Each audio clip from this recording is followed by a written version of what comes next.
Usurp means seizing wrongfully or nothing is discussed about anything wrong here, so choice A is incorrect.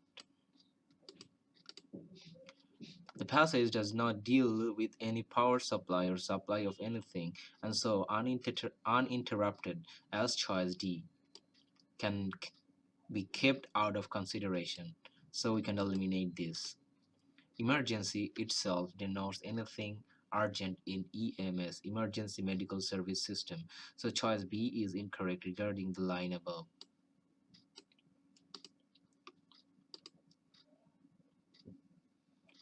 Choice C and E are relevant at a sense where uniform means consistent or unchanging, and ubiquitous means being everywhere at the same time, which is more urgent and needed than being consistent for a telediagnosis system of any emergency medical service. Moreover, UEMS denotes ubiquitous emergency medical service system. So the correct answer is choice E, and choice C is to be eliminated.